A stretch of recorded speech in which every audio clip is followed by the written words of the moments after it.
रब्बिश इश्रह ली सदरी वयस्सिर ली अमरी वहलुल उक़दतम मिन लिसानी यफ़क़हू क़ौली रब्बी अऊज़ु बिका मिन हमाज़ातिश शयातीन व अऊज़ु बिका रब्बी अन यहज़ुरून। बिस्मिल्लाहिर रहमानिर रहीम। আমরা এই 208-এ আমাদের যে চেষ্টাটা কোরআন পড়ার, এই চেষ্টাটা আমরা জগৎবাসীর জন্য আমাদের সাধ্য অনুযায়ী যা করার আমরা দুবার এই কোরআন পূর্ণ পড়ে আমরা বায়ুমণ্ডলে দিয়ে রেখেছি, দূরদর্শনে দিয়ে রেখেছি।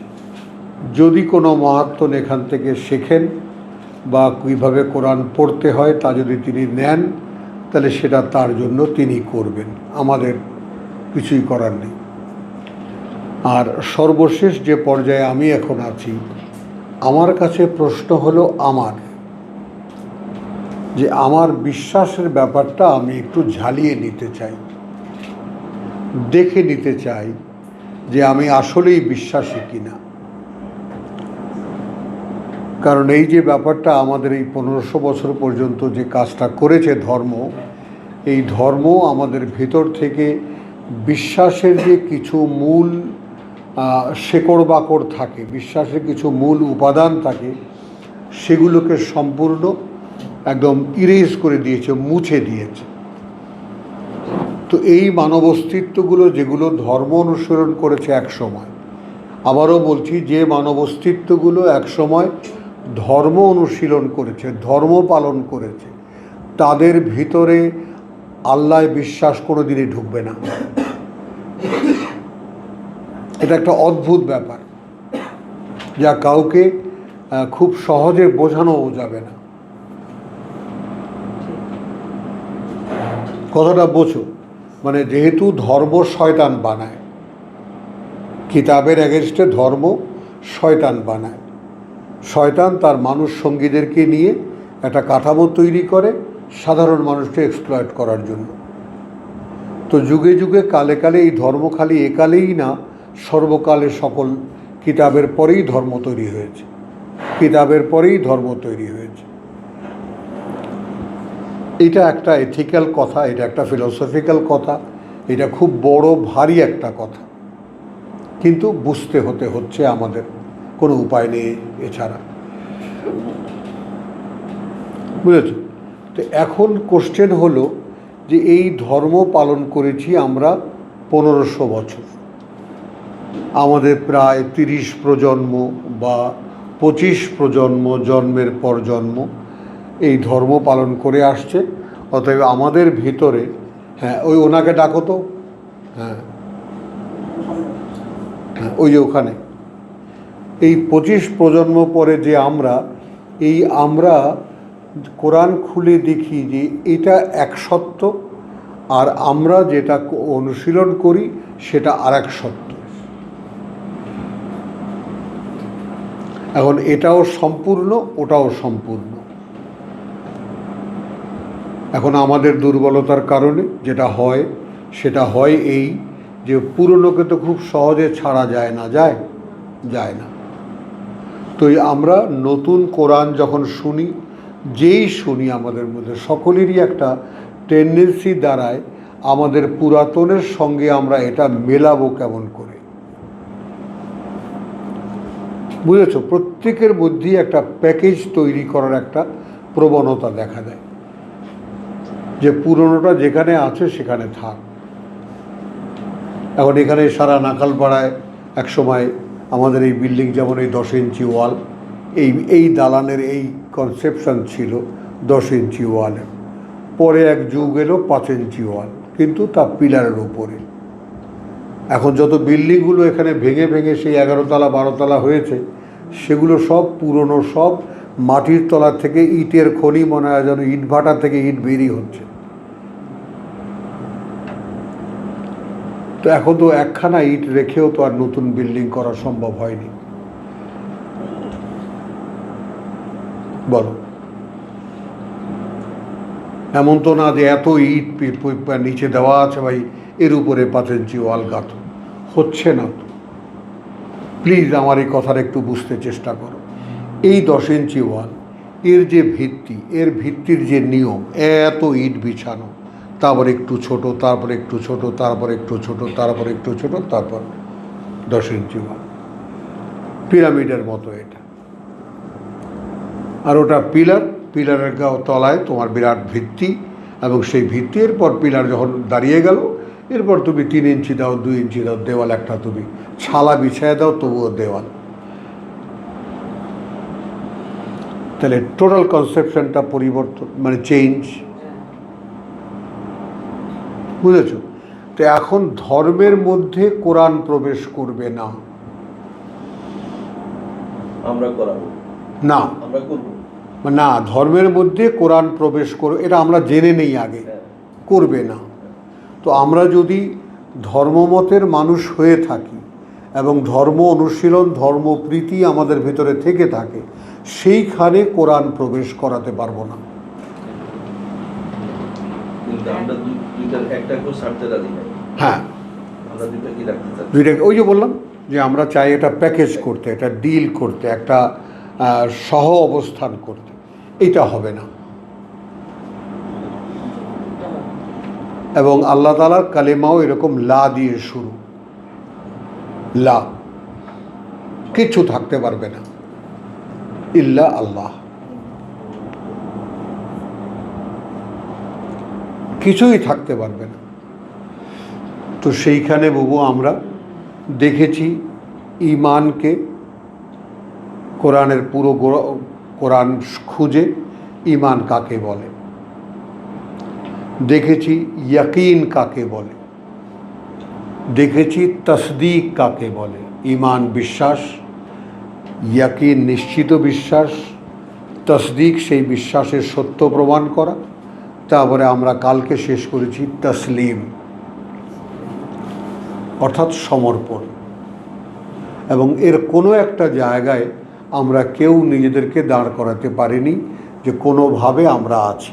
যেমন আমার এই ছোট্ট বোনটা, এই আঁখি, ও কোথাও নেই, সব জায়গায় ও মাথা নাড়ে, না এখানে নেই আমি। মানে আমি ওর ইনোসেন্সিকে একটা দলিল হিসেবে রাখছি যে তুই বল তোর কাছে এটা কেমন লাগে, যে না আমি এটা নই, আমি এরকম নই। তো আমরা যারা একটু চালাক কিসেমের মানুষ, তারা হয়তো সহজে স্বীকার করব না, কথাটা বোঝো জিনিসটা। কিন্তু তোমরা যারা ইনোসেন্ট মানুষ, তোমরা সহজে স্বীকার করবে যে না, এগুলো আমাদের মধ্যে নেই। এখন কোরআনের ক্ষেত্রে কি হলো? কোরআন হলো ঈমান জানার একটা পাঠক্রম, পাঠ্যক্রম, একটা পাঠ্য। হ্যাঁ, যেটা পড়লে তুমি জানতে পারবা ঈমান কাকে বলে, ইয়াকিন কাকে বলে, তসদিক কাকে বলে, তসলিম কাকে বলে। হলো, এবার তোমাকে আসতে হচ্ছে সাক্ষী দিতে। তোমাকে আসতে হচ্ছে সাক্ষী দিতে। অদৃশ্য আল্লাহকে তুমি কি দেখেছ? বুঝে নাও। হ্যাঁ, ওইটাই তো বললাম। তুমি তো এখন কোরআন পড়েছো, তো কোরআন এমন এক মানে শোয়ের ব্যবস্থা করে, এমন একটা ন্যারেশন, এমন একটা বর্ণনা, যে বর্ণনা একটা ছবি দেখায়। কোরআনের বর্ণনাটা এমন জীবন্ত, যেটা একটা ছবি দেখায়। যা সে বর্ণনা করে তা সে সঙ্গে সঙ্গে দেখিয়েও দেয়। এরকম বহু কথা কোরআনে আছে, যালিকুমুল্লাহু রাব্বুকুম, এই তোমাদের আল্লাহ, একদম চোখে আঙ্গুল দিয়ে দেখিয়ে দেয়। হাদা বাসাইরুল লিন্নাস, তোমাদের সৃষ্টিকর্তাকে দেখার চশমা এটা। তো এরকম বহু কথা আছে। এখন কোশ্চেন হলো যে আমরা কি আসলে কেউ আল্লাহকে দেখেছি? দেখিনি। অথচ কোরআন যতদিন যাবৎ পড়ি তাতে আমাদের দেখতে পারার কথা, বুঝেছ? কিন্তু পড়ি কিভাবে? আংশিক, ঠিক যেইভাবে ধর্ম পালন করতাম, বুঝেছ? যেইভাবে আমরা আমাদের জীবনের সঙ্গে ধর্মের জন্য 5 5 25 মিনিট, বছরে জুমার দিনে তোমার ঘন্টাখানেক, আবার তোমার সারা বছরে 2 ঈদে একটা ফুর্তি ফার্তি, সব আনন্দ, সবই ফুর্তি, সবই উৎসবের অনুষ্ঠান। বুঝলে তো, এইটা একটা আংশিক চর্চা, ধর্মচর্চা, যেটা আমাদের জীবনের সঙ্গে সেট করে দেওয়া হয়েছে, এটাই ধর্ম। আর এটা একটা জীবন তৈরি করার একটা প্রোগ্রাম। আমি পশু, এই পশুটা কি করে মানুষ হবে, এবং সেখানে এর কোনো আংশিক চর্চা নেই। এ তোমাকে পুরোটা চায়, এবং এ তোমার পরিপূর্ণতার মধ্যে এ প্রকাশ পাবে। এখন কিভাবে নেবা? তোমার এই পৃথিবীতে আর কিছুই থাকতে পারবে না। কিছু ছিল না তো, দেখো, এই পৃথিবীতে তোমার আর কিছুই থাকতে পারবে না। এক কোরআন আর তুমি, তুমি আর কোরআন। না হলে পৃথিবীর প্রত্যেকের যে আয়ুষ্কালটা, সেটা একটা বাজেট। এগুলো বুঝে নাও, প্রত্যেকের আয়ুষ্কালটা একটা করে বাজেট, তার জন্য একটা মেয়াদ, আজালিন মুসাম্মা। এবং তোমাকে আমাকে, যাকে যে জীবনের আয়ুষ্কালটুকু আল্লাহ দিয়েছেন এবং যার কাছে হাতে কিতাব দিয়েছেন, তাকে সেই কিতাবটা জেনে মেনে বুঝে সেটাকে সম্পূর্ণ একটা অনুশীলন করার মতো সুযোগ করতে পারো তো এই জীবনে। তো সেটা আমরা কেউ করিনি।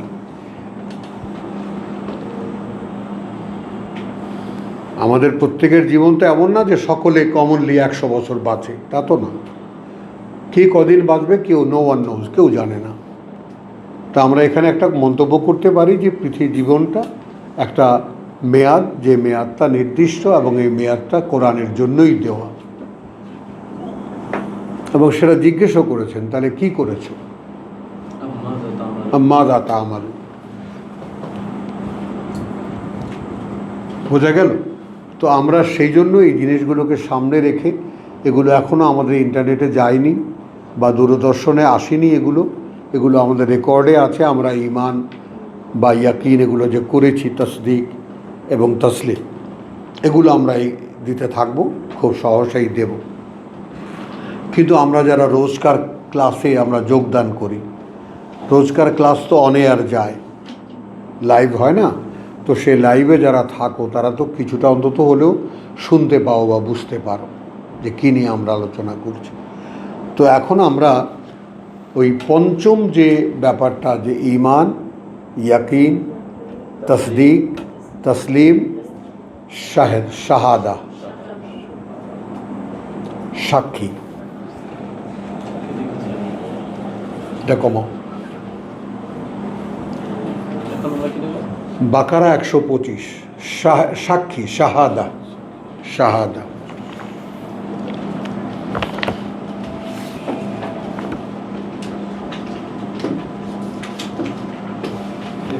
এখন এই শাহাদার ব্যাপারগুলো সকলে বুঝে নাও ব্যাপারটা। হ্যাঁ, কমাও।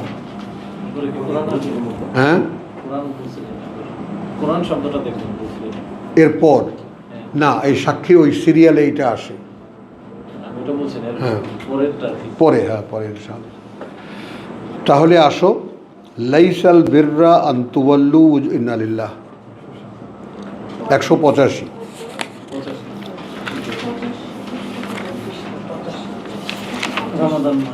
শাহরু রমাদান আল্লাযী উনজিলা ফীহিল কোরআন।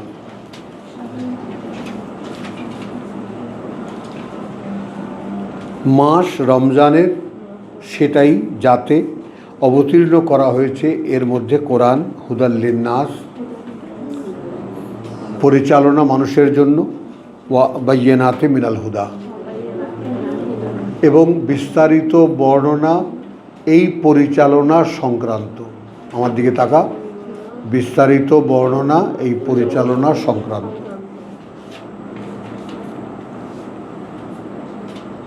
কথা বুঝছো? কালকে আমরা বনি ইসরায়েলকে আমরা কি দেখেছি? ওদেরকে যেটা দিয়েছে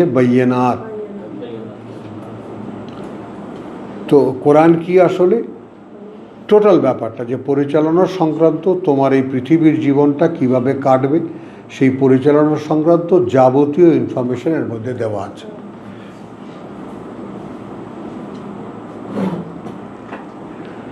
ওয়াল ফুরকান, এবং তুমি সত্য আর মিথ্যা, ন্যায় আর অন্যায়, এই দুটোকে, অর্থাৎ কোনটা ভালো কোনটা মন্দ, অন্ধকার আলো, মানে বিপরীত বিপদটা তুমি নির্ণায়ক। এটা বিপরীত যে কোনো পার্থক্য নির্ণায়ক, সত্য মিথ্যার পার্থক্য নির্ণায়ক।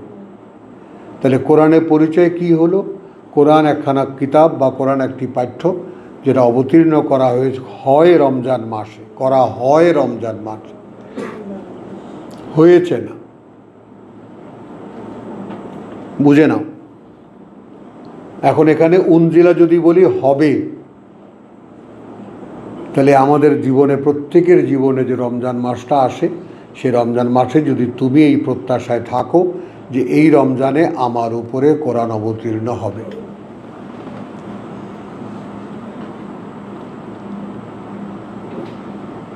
কোরআন হলো একটা পারমিশন, এটাও দেখে নাও 213 দিয়ে, মানে এগুলো তো এখন তোমাদের একদম হায়ার ক্লাস যাকে বলে, উচ্চতর ক্লাস এখন হচ্ছে। মানে মনে করো যে ইরানে দেখে এসেছি যে পিএইচডি করার পরে একটা ইউনিভার্সিটি আছে, college of Danesh Bandan, post doctorate যাকে বলে, বাবা। তো এখন সেই পোস্ট ডক্টরেটের ক্লাস হচ্ছে। এখানে দেখো 213-তে যে কথাটা বলা হচ্ছে যে মানুষ একসময়, আমি লম্বা করব না, একমুখী এক জনগোষ্ঠী ছিল। পরে আল্লাহ তাআলা নবীদেরকে পাঠিয়েছেন সুসংবাদদাতা এবং সাবধানকারী, মুবাশশির এবং মুনজির। ও আনজালা মাহুমুল কিতাব, মূল পলিসিটা বোঝো, এবং অবতীর্ণ করেছেন তাদের সাথে কিতাব, বিল হক, চূড়ান্ত সত্য নিয়ে বা বাস্তবতা নিয়ে, লে ইয়াহকুমা বাইনান নাস ফিমা ইখতালাফু ফিহি, ফয়সালা দিতে মানুষের মধ্যে সেই সব বিষয়ে যেই সব বিষয়ে মানুষ বিতর্ক করে। তাহলে এখান থেকে কোরআনের একটা পরিচয় এইভাবে মানে বেরিয়ে আসলো যে কোরআন কি? কোরআন হলো তাই যা তোমার কে জানি বলে মানুষের মধ্যে সকল বিবাদের ফয়সালা দেয়, সকল বিতর্কের ফয়সালা দেয়, কিতাব। আচ্ছা, ওমা ইখতালাফা ফিহি ইল্লা, হ্যাঁ, এবং এখানে এটা নিয়ে ইখতিলাফ করেনি ফিহে, এর মধ্যে, এটা নিয়ে, এই যে হ্যাঁ এইখানে এবং ইখতিলাফ করেনি এটা নিয়ে, ইখতিলাফ করেনি এটা নিয়ে ফিহে, অর্থাৎ এই কিতাব নিয়ে। একটু দেখো প্রত্যেকে, একটু এই যে আয়াতটার দিকে তাকাও, কারণ এটা একটা প্রিন্সিপাল আয়াত। তো কোরআনের বহু আয়াতের মধ্যে এটা এমন একটা আয়াত যে আয়াতটাকে তোমরা মিস করলে, যে আয়াতের মূল বক্তব্য মিস করলে তোমরা কোরআনের বুঝটা আসবে না। তো এই জন্যে ওয়ামা ইখতালাফা ফিহি ইল্লা আল্লাযিনা উতুহু, এইটা সারা কোরআনের প্রমাণ। এবং ইখতিলাফ করেনি তা নিয়ে, ইখতিলাফ করেনি তা নিয়ে। মনে করো একটা সময়কাল চলছে, বা আমাদের এই সময়কাল, এই সময়কালে আল্লাহ একজন নবী পাঠালেন, মনে করি আমরা নবী পাঠালেন, তার কাছে তিনি কিতাব পাঠালেন। হ্যাঁ, তো এখন এটা তিনি 20 বছর 22 বছর 25 বছর থেকে সেই কিতাবটা পরিপূর্ণ বাস্তবায়িত করে মানুষকে দেখিয়ে গেলেন। তার আয়ুষ্কাল শেষ, তার ডিউটি শেষ, তাকে আল্লাহ নিয়ে গেলেন। এখন এর পরে তাকে ঘিরে যে চক্রটা গড়ে ওঠে,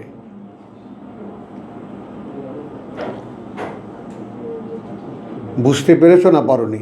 যেমন আমাকে ঘিরে তোমরা, তো এরকম আল্লাহর একজন রসুল যদি বা নবী যদি এখানে আসতেন, তো তার কাছে কথা শুনতে যেত, তো তাকে ঘিরে যেই লোকজনগুলো জড়ো হয়, রসুল চলে যাওয়ার পরে সেই লোকেরা ওই কিতাব নিয়ে বিতর্ক শুরু করে। আখির চোখ, বুঝেছ এই কথাটা? এটা একটা গভীর রহস্য। আমরা তো সাহাবা নিয়া পাগল হয়ে যাই। কিন্তু এই চিরন্তন কথায় আল্লাহ তাআলা বলে দিয়েছেন, কিতাব দিয়েছি নবীদের কাছে। নবীরা যেই চক্রকে কিতাব দিয়ে এসেছে, তারা তাদেরকে তুলে নেওয়ার পরে ওই চক্রই প্রথম বিতর্ক শুরু করেছে কিতাব নিয়ে। এর চাইতে সহজ করে আমার পক্ষে বলা সম্ভব না। আর ওই সিন্ডিকেট উতুহু যাদেরকে তা দেওয়া হয়েছে। আচ্ছা, কেন? মিন বাদি মা জাআতহুম আল বাইয়িনাত, মানে তারা এরপরে রসুল চলে যাওয়ার পরে, খেয়াল করবা, রসুল যতক্ষণ থাকেন ততক্ষণ তো তিনি ওহী আসতে থাকে, তিনি তার বাস্তবায়ন, কে পেল কে পেল না, এটা নিয়ে একটা ব্যস্ততার মধ্যে থাকেন। যারা আশেপাশে থাকে তারাও একটা কম্পিটিশনের মধ্যে থাকে, তাকে অনুশীলন করার, অনুসরণ করার ব্যাপারটা নিশ্চয়ই বুঝতে পারো। তিনি চলে যাওয়ার পরে একটা গ্যাপ হয়, যে কানেকশনটা ঊর্ধ্ব জগতের সঙ্গে থাকে, যার কাছে ওহী আসতে ছিল, তিনি ওহীর যে কোর্স সেটা শেষ করে দেওয়ার পরে, লিখে দেওয়ার পরে, ডাক্তার এই কথাটা খুব খেয়াল করবা, পরে কি হয়, কানেকশনটা কেটে যায়। কেটে যাওয়ার পরে এখন যা কিছু পাঠানো হয়েছিল সেগুলো নিয়ে বসে যারা রিসিভার ছিল, বসে দেখে এইটা যদি আমরা অনুশীলন করতে যাই তাহলে এর মধ্যে বড় হুজুর, মাজ্জা হুজুর, ছোট হুজুর থাকা যায় না।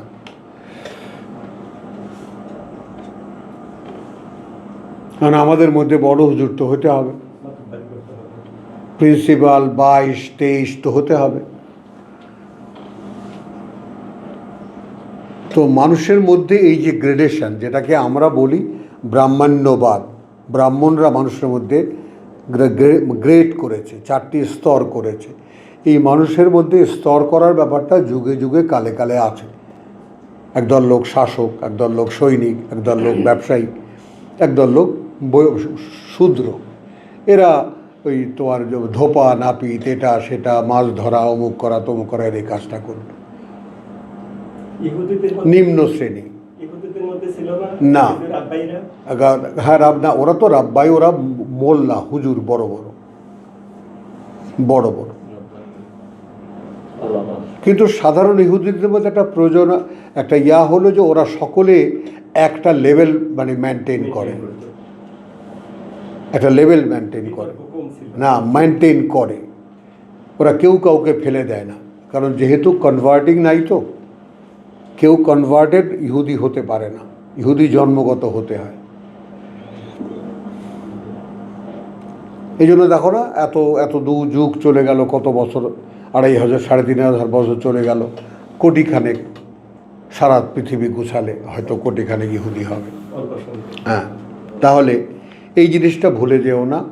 রসুল চলে যাওয়ার পরে যুগে যুগে কালে কালে যে কিতাব এসেছে, যে রসুল বা যে নবীর কাছে কিতাব এসেছে, আল্লাহ সম্পূর্ণ করে দেওয়ার পরে যেই সিন্ডিকেট তার চারিপাশে ছিল, আমি একালের একটা কুৎসিত শব্দই ব্যবহার করলাম,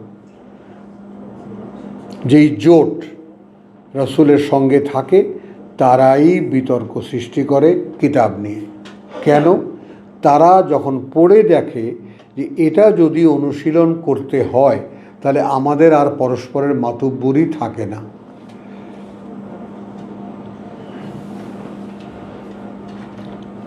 তুমি দেখো, যে কোনো ছোটোখাটো একটা দল তৈরি হয়, তার মধ্যে প্রধানকে, 22কে, 23কে, অফিস সেক্রেটারিকে, সাংস্কৃতিক, মানে 50 জনের একটা দল হলে 49 জনই কর্মকর্তা। এটা মানুষের স্বাভাবিক একটা প্রবণতা। এটা আমরা বুঝতে পারি কিনা এখনকার যে দল গঠনের যে ধরন ধারণ, কি ডাক্তার বলো? তো এই যে অবস্থা, সেইটা রেসালাতের ক্ষেত্রেও একইভাবে হয়েছে।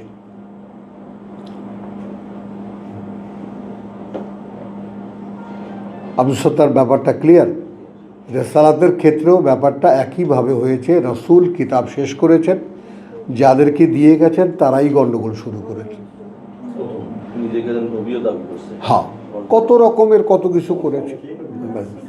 এবার আসো, ফাহাদা আল্লাহ। এখন তুমি আমি সূরা ফাতিহা তো অন্তত পড়েছি ধর্ম পালন করতে গিয়ে। কি বলি? ইহদিনা সিরাতাল মুস্তাকিম, চালাও আমাদেরকে তোমার যে পথ নিশ্চিত স্থির, সেই পথে তুমি আমাদেরকে চালাও। তো এখন এখানে চালাবেন কে? আমাদের ধর্ম তো তা শেখায় না।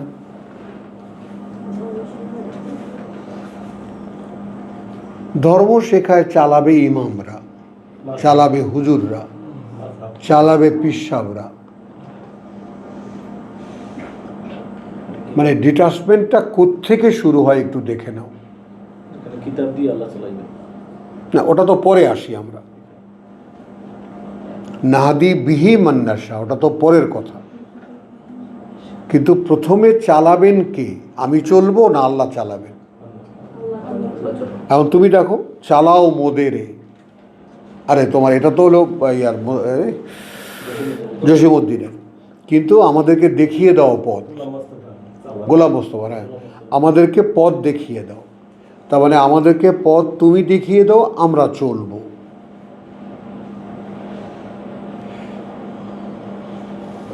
কথাটা বুঝছো না বুঝো নেই? আমাদের তর্জমা কি? আমাদেরকে ইহদিনা সিরাতাল মুস্তাকিম, দেখিয়ে দাও আমাদেরকে তোমার সরল পথ, এই তো। তো আল্লাহ বলছেন যালিকাল কিতাব লা রাইবা ফিহ, ওই যে কিতাব কোনো সন্দেহ নেই, ওইটা তোমাদেরকে চালাবে, হুদাল লিল মুত্তাকিন বলে দিলেন। এখন আমরা কি করেছি? আগেই কিতাবটাকে বাদ দিয়েছি।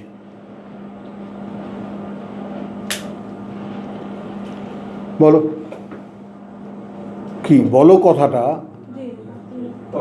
আমাদের ইসলাম ধর্মের কাছে কিতাব বাদ না, কিতাব একটা অর্থহীন একটা পাঠ্য, যার কোনো মানে নাই। বলো, সারা পৃথিবীতে মুসলিম জগতে আল্লাহর কিতাব কোরআন একটা অর্থহীন পাঠ্য, যার কোনো মানে নেই। শত শত তর্জমা হলেও এর কোনো মানে নেই। সাধারণ বিশ্বাস কি? এর কোনো মানে নেই। মসজিদে দাঁড়ায় হুজুর যদি বলে এই শেষ জামানায় রসুল বলে গেছে যে লোকেরা বেরোবে কোরআন নিয়ে, এরা মানুষকে গোমরাহ করবে, বিভ্রান্ত করবে, ওইটা বিশ্বাস করে। তাহলে বিশ্বাসের যে চাবিকাঠি কাদের হাতে? মোল্লাদের হাতে, মোল্লাদের হাতে। খেয়াল করো, তাহলে বিশ্বাসটা আল্লাহর কাছে নাই। মানে আমি ছোটবেলা থেকে ইহদিনা সিরাতাল মুস্তাকিম, চালাও আমাকে তোমার নিশ্চিত স্থির পথে, এই ব্যাপারটা, এটা একটা প্রার্থনা আল্লাহর কাছে বলার, সেটা আমি বুঝি। আমাকে পথ দেখিয়ে দাও তুমি। হুজুররা দেখাবে কে? হুজুররা, আল্লাহ তো গায়েব। তখন হুজুররা বলে যে শর্ষিনায় আসো, চরমনায় আসো, আট্রসিতে আসো, লালবাগে আসো, এখানে এখানে আসো, যেখানে যেখানে যায় তা আমরা সেখানে সেখানে যাই, পথ দেখতে যাই। এটা বাস্তবতা কিনা? তাহলে ফাহাদা আল্লাহ। তাহলে এবার আসো, রসুলরা কিতাব দিয়ে যান, যারা তা রাখে তারা গণ্ডগোল শুরু করে, তারপরে আল্লাহ পরিচালিত করেন। আল্লাযীনা আমানু, যারা বিশ্বাস করে, লেমা ইখতালাফু, যা নিয়ে তারা বিতর্ক করে, ফি হে মিনাল হক, আমার মধ্যে আব্দুল সত্তার তোমার মধ্যে একটা জিনিস নিয়ে বিতর্ক। এখন সেই বিতর্কের ব্যাপারে তুমি আমি উভয়ে যদি এইভাবে বিশ্বাস করি যে আপনার আসেন ভাই এক কাজ করেন, বিতর্কের থেকে আপনিও সরতে পারছেন না, আমিও সরতে পারছেন না, আসুন দেখি কিতাব কি বলে।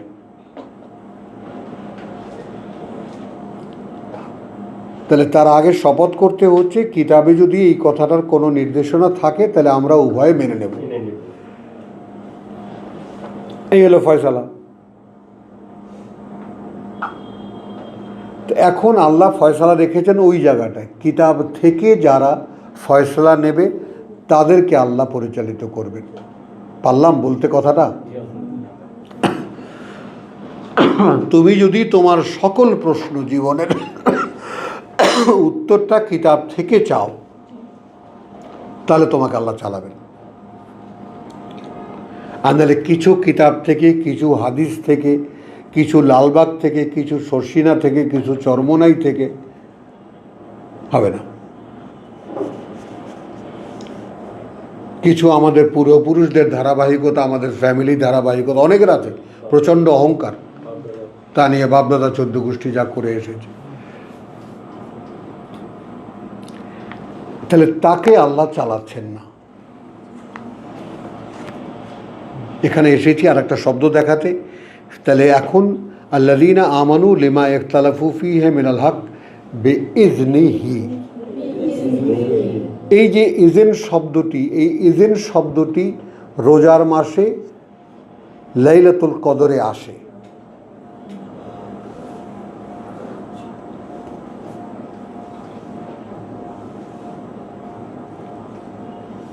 বলো,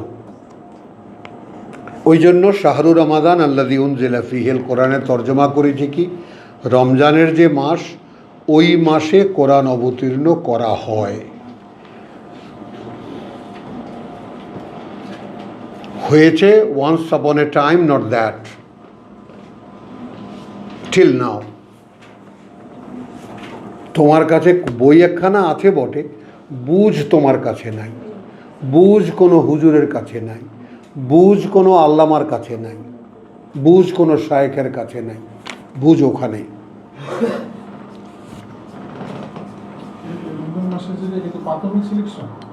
প্রাথমিক হ্যাঁ,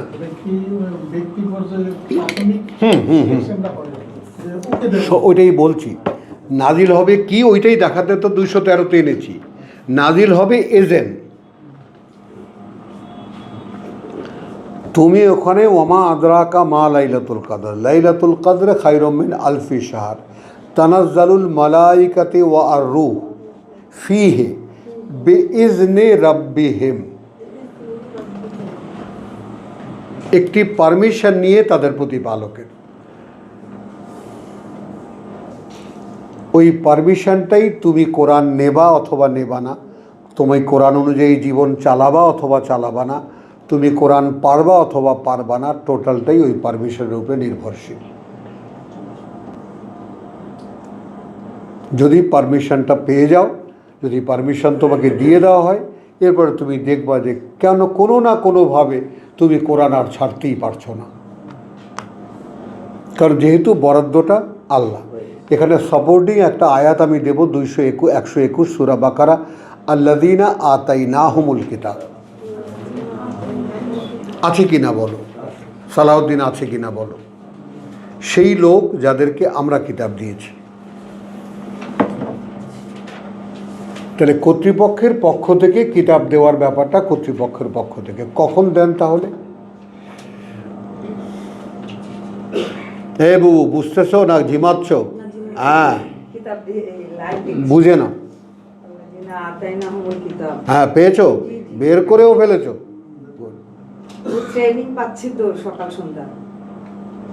তাহলে যাদেরকে কিতাব দেওয়া হয়, আমরা কিতাব দেই, তাহলে কিতাবটা কর্তৃপক্ষ দেয়। কিতাব কেউ নিজে পড়ে পায় না, ওই কর্তৃপক্ষের যে দেওয়া সেইটা একটা এজেন্ট, যেটা রমজান মাসে আসে। এখন এখানে আমরা এসেছি অন্য একটা শব্দ দেখতে, কিন্তু তার সঙ্গে সব কিছু জড়িয়ে গেল। এই জন্য বলছি যে এই যে কোরআন পড়া আমাদের বিশেষ বিশেষ কিছু জিনিসগুলোকে আবার যে রিপিট হয়, সেগুলো অসাধারণ একটা লেসন তৈরি করে। অন্য যারা অন্য যারা এজেন্ট পাইলো, হ্যাঁ, এরপরে পরবর্তীতে আবার তো তার জন্য আবার রমজান আসতেছে, আবার আসতেছে, সে পাবে কি? না না, সে পাবে যারা অপেক্ষায় থাকবে। হ্যাঁ, মানে যে বন্টন করা হয়, না না, বন্টন করা হয়। এখন সেই মনে করো এই রমজানে যারা পেল, এখন এই রমজানে যারা পেল তারা কি বলবে না, এ ভাই আমি কিন্তু গত রমজানে বসেছিলাম, 29টা রাত দাঁড়িয়ে থাকাই যায়, কোনো ব্যাপারই না, 30টা রাত দাঁড়িয়ে থাকাই যায়, তুমি কিন্তু চেষ্টা করে দেখো কিতাব পেতে পারো তুমি। এই তো এইভাবে দাওয়াত আগায়। না, ওই যে 44-এর যেটা শুরুতে যেটা বলা হয়েছে, হ্যাঁ, জ্ঞানগত বিষয় এই রাতে বন্টন করা হয়। হ্যাঁ, তো ওটা তো হলো কোরআন, ওটা বন্টন করা হয় মানে পারমিশন বন্টন করা হয়। আমরা যেটা যে এই রমজানে 5 জন পেল, এখানে যারা ছিল 5 জন পারমিশন পেল, এই 5 জন পরবর্তী রমজানও আছে, আরো লোকও আছে, তাদের অগ্রগামী, তাদের তো অগ্রগতি হবে, মানে তার জন্য তারা তো সম্মতি পেয়েছে, এরপর তারা স্তরে স্তরে শিক্ষা বাড়তে থাকবে, তাদের পাশে থাকবে। ওইটা নেমে আসবে, তার জন্য ওইটা পর্যায়ক্রমে মানে তাদের জন্য আরো হ্যাঁ হ্যাঁ হ্যাঁ নেমে আসবে, তারা যতই পড়বে নেমে আসবে, পথে নেমে আসবে, তাদের পারমিশনটা নবায়ন হচ্ছে, নবায়ন হবে খালি। হ্যাঁ নবায়ন। হ্যাঁ, ওই যেটা তোমার ওই যে 27 বাকারায় আল্লাযীনা ইয়ানকুদুনা আহাদাল্লাহি মিন বাদি মিসাকিহি, তো তারা যখন পারমিশন পেল, মিসাক পেল, এটা কিন্তু উল্টো করে বলছি আমি, হ্যাঁ ঠিক আছে, বুঝতে পারছি। যারা ভঙ্গ করে আল্লাহর অঙ্গীকার নবায়ন করার পরে, উল্টো করে ব্যবহার করলাম মিসাককে। নবায়ন হয়ে যায়। তাহলে আসো এখন শাহরুর রমাদান আল্লাযী উনজিলা ফীহিল কোরআন হুদাল লিন্নাস ওয়া বায়্যিনাতিন মিনাল হুদা ওয়াল ফুরকান। প্রথম শব্দটি আমরা নিচ্ছি কোনখান থেকে দেখো, ফামান শাহেদা মিনকুম।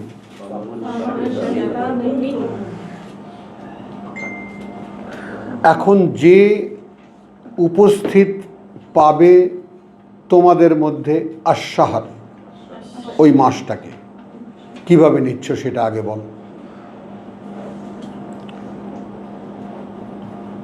এখানে লিখেছে ওই ব্যক্তি যে মাসের সম্মুখীন হইবে। ফামান আরবিটা নাও, তখন যে শাহেদা উপস্থিত পেল আশ-শাহর মাসটাকে।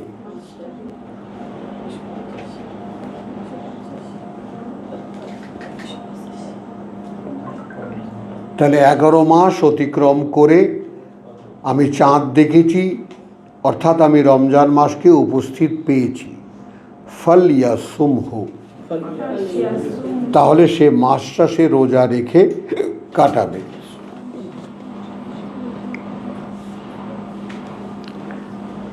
কথা বোঝো, সে মাসটা সে রোজা রেখে কাটাবে। তাহলে শাহেদা মানে কি হলো? উপস্থিত পাওয়া। আমাদের কাছে এখানে প্রসঙ্গের চাইতে শব্দটা আমরা নেব। শাহেদা মানে কি হলো? উপস্থিত পাওয়া। সূরা আলে ইমরানের 18।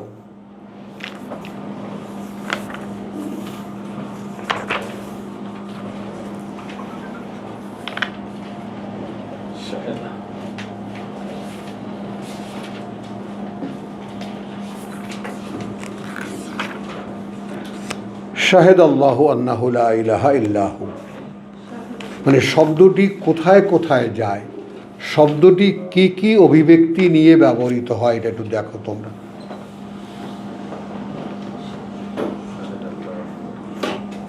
শাহেদ আল্লাহু আন্নাহু লা ইলাহা ইল্লাহু, ভাবতে পারো সাক্ষী দিচ্ছেন আল্লাহ।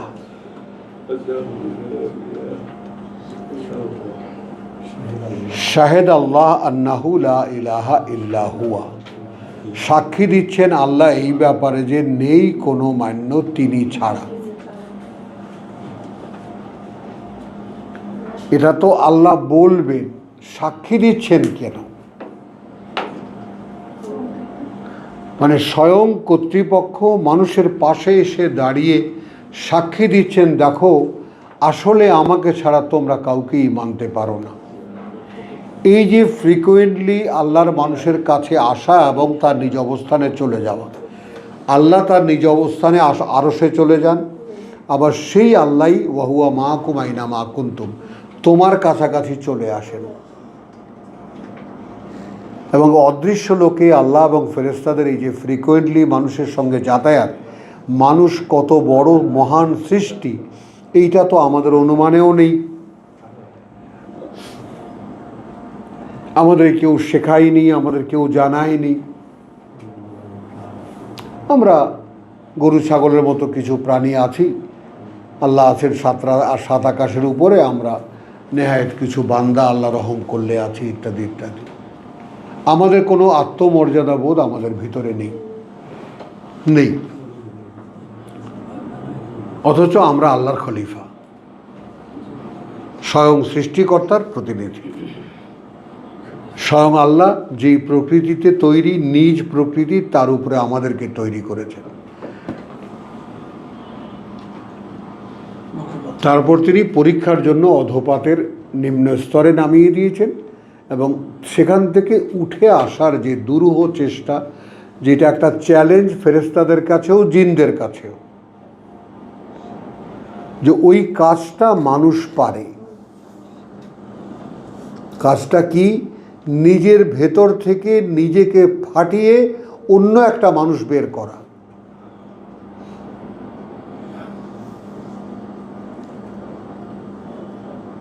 একেবারে একটা স্থূল উদাহরণ, যেমন একজন কোটি কোটি বা বিলিয়নিয়ার সিনেমার অভিনেতা, সে একটা রিক্সাওয়ালার ভূমিকায় অভিনয় করতে পারে।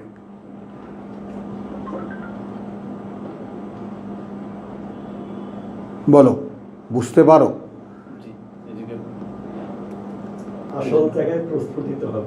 না না, বলছি রিক্সাওয়ালার ভূমিকায় অভিনয় করতে পারে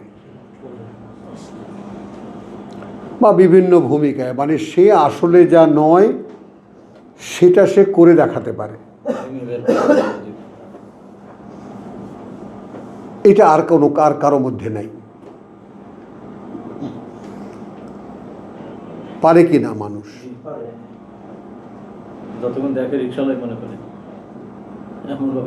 এবং সে যত বড় দামি অভিনেতা তত বাস্তব রিক্সাওয়ালা।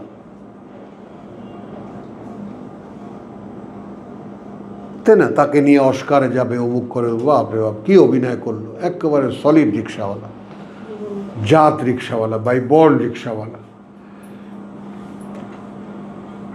কারণ তাকে সেই যদি অভিনয় করতে হয়, তাকে রিক্সাওয়ালার বাড়িতে থাকতে হয়, দেখতে হয়, রিক্সাওয়ালার সাথে কথা বলতে হয়, ওইভাবে মাটিতে বসতে হয়, ওইভাবে তার সে ট্রেনিংটা নেয়, নিয়ে তার অভিনয় করে, যাতে কোনো খুঁত না থাকে। এই যে মানুষ পারা, মানুষের এই যে পারা, তো সেটাই আল্লাহ বলেছেন যে তুমি, এইটা একটা স্ক্রিপ্ট। এইটা কি? চিত্রনাট্য। সিনেমার নায়ক নায়িকাদেরকে, অভিনেতাদেরকে যা দেওয়া হয়, পড়ে দেখেন এই ভূমিকায় আপনাকে অভিনয় করতে হবে।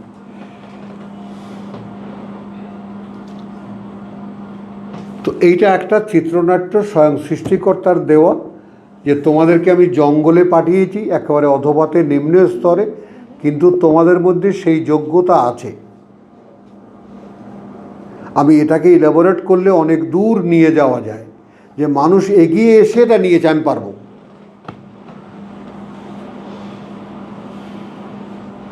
আকাশ ডিনাই করেছে, পৃথিবী ডিনাই করেছে, পর্বত ডিনাই করেছে, মানুষ এসে বলেছে আমি পারবো, কারণ তার মনে হয়েছে সে পারবে।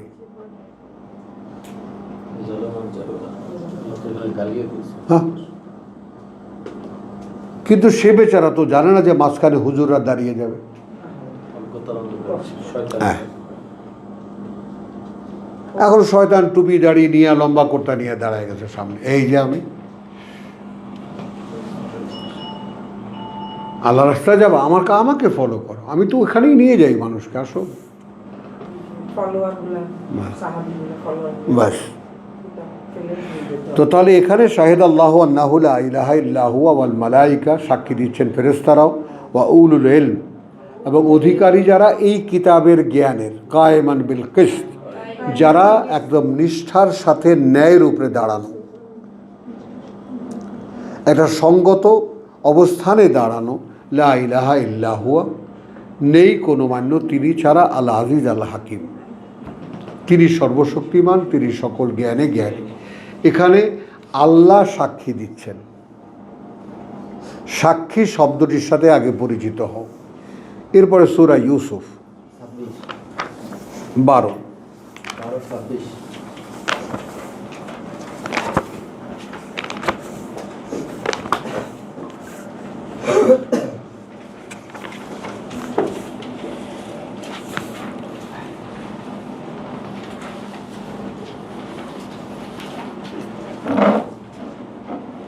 বুঝে নাও ব্যাপারটা, আমাদেরকে সাক্ষী দিতে হচ্ছে।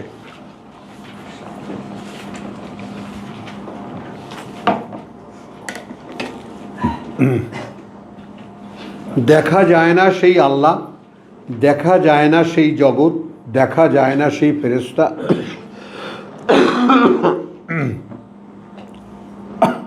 তাকে সত্য হিসেবে সাক্ষী দিতে হচ্ছে আমাকে অবলম্বন এই কিতাব।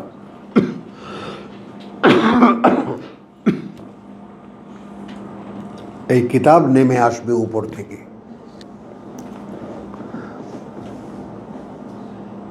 সাবজেক্টটা বোঝো আগে। এখানে আছে ওই মহিলা ঝাঁপিয়ে পড়েছিল ইউসুফের উপরে, একটা ঘরের মধ্যে হুড়াহুড়ি বাঁধল, দৌড়ে গেল তারা দরজার কাছে। ওস্তা বাকা আল বাব, তাই না?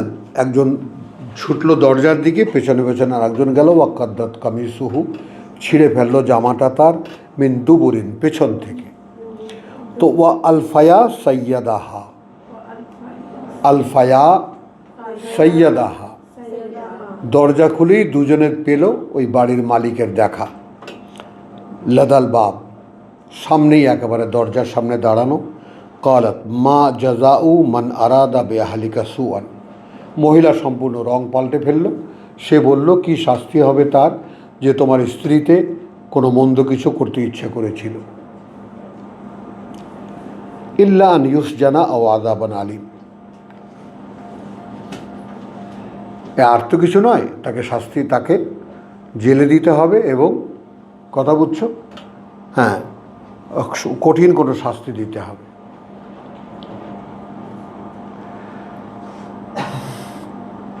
কালা হিয়া রাওয়াত্তানি,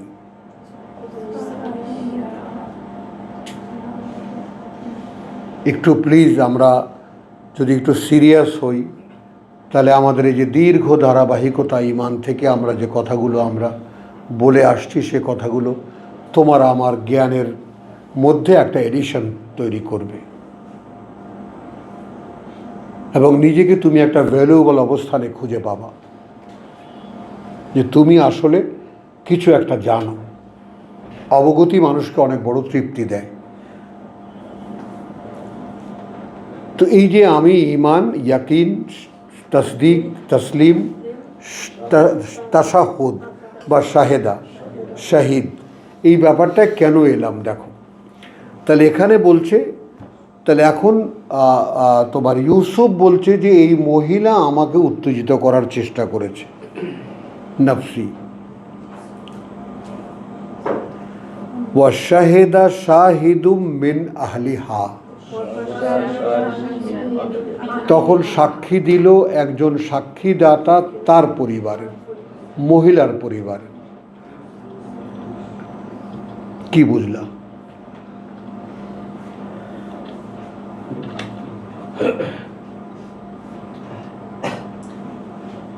তাহলে এখানে আমি যেদিকে যাচ্ছি সেই দিকটা আগে বুঝে নাও।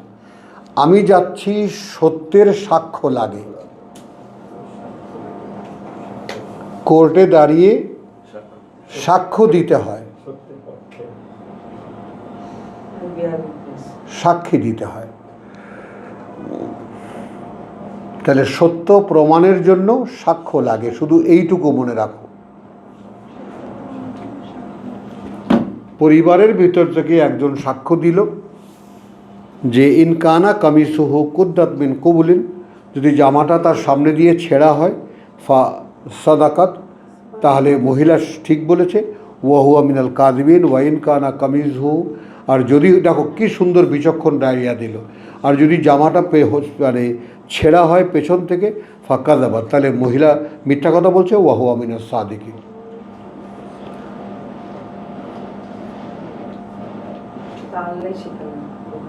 সেটা তো পরে আসো, সেখানে আল্লাহ বা যেই দেন, কিন্তু কোশ্চেন আমার ওটা নয়। আমার হলো তোমার ঈমানের সাক্ষী লাগবে, তোমার বিশ্বাসের সাক্ষী লাগবে। এখানে একটা জিনিস আমি আনতে পারি, এই সাক্ষীর ব্যাপারটা একটু দেখে নাও। 24-এ আসো, সূরা নূর।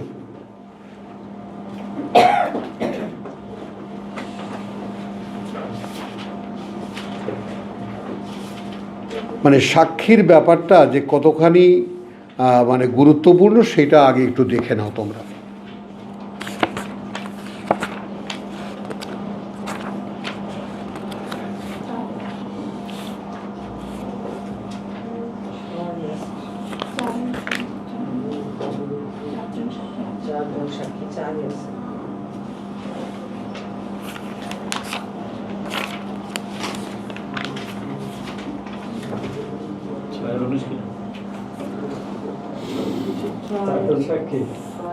না ওইটা না, আমি আনছি দাঁড়া, ওই যে তোমার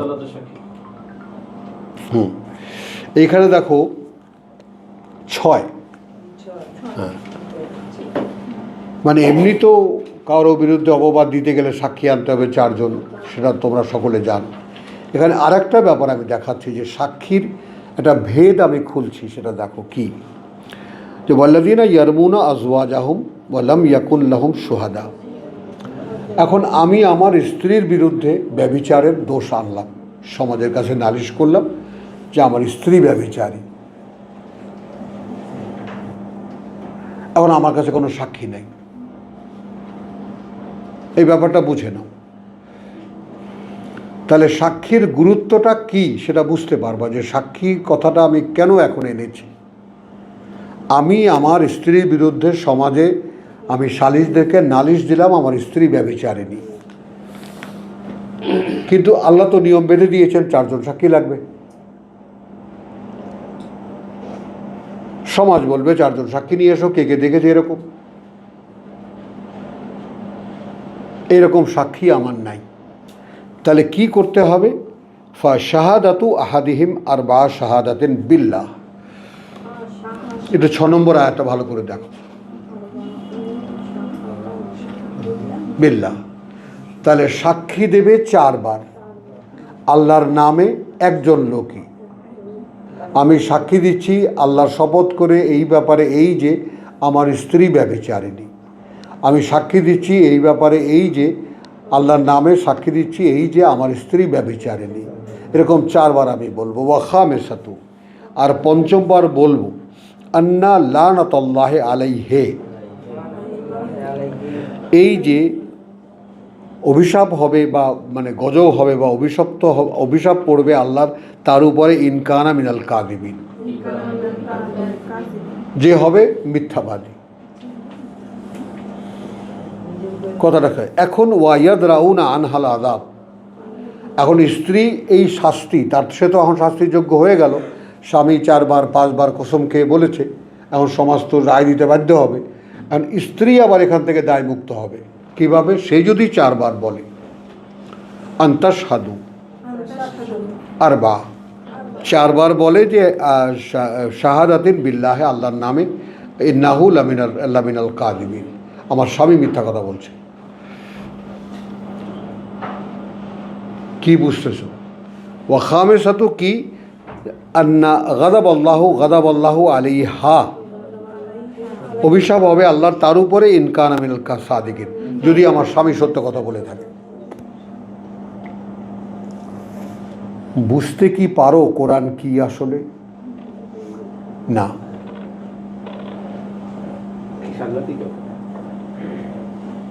বুঝতে কি পারো? অনুমানেও কি আসে তোমাদের কোরআন কি কি পড়ছি আমরা?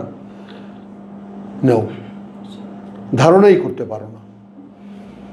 এটা দিয়ে কি আসলে আল্লাহ এই কঠিন করার বিষয়টা, তো এটা হচ্ছে যে আল্লাহ আসলে এই ধরনের ইস্যুগুলো সামনে আনতে না, এমনি তো স্ক্যান্ডাল ননসেন্স এগুলো আল্লাহ তাআলার বিস্তার চান না, ওটা দিয়ে আমরা একটা বুঝে নিতে পারি। কিন্তু কোশ্চেনটা কি? কোশ্চেনটা হলো এখানে একজন বিশ্বাসী মানুষের বক্তব্যটা আল্লাহর কাছে কত মূল্যবান।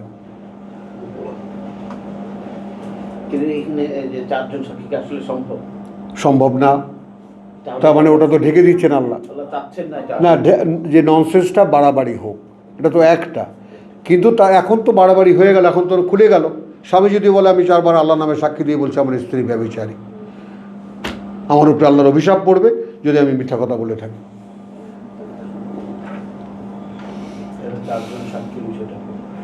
কথাটা খেয়াল করো তো, 4 জন সাক্ষীর বিকল্প একজন মানুষ 4 বার কথাটা বলা। মানে আমি এখানে তোমাদেরকে দেখাতে নিচ্ছি একজন বিশ্বাসী মানুষের সাক্ষীর কি মূল্য আল্লাহর কাছে।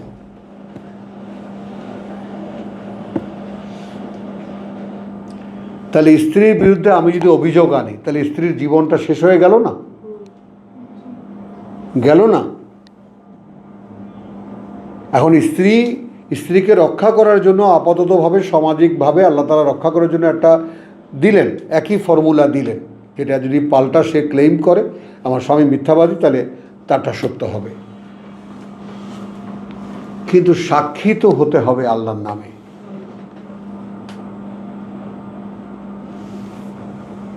কি পারলাম আমি কথাটা তোমাদেরকে সামনে আনতে, যে সাক্ষীর ব্যাপারটা একটু বুঝে নাও। এই যে আযানে বলে আশহাদু আল্লা ইলাহা ইল্লাল্লাহ, সাক্ষ্য দিচ্ছি। আমি সাক্ষ্য দিচ্ছি,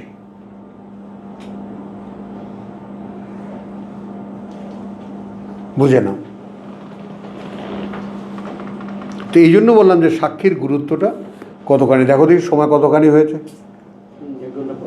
হ্যাঁ দাও, এখন বন্ধ করো, আমারে চেক করো।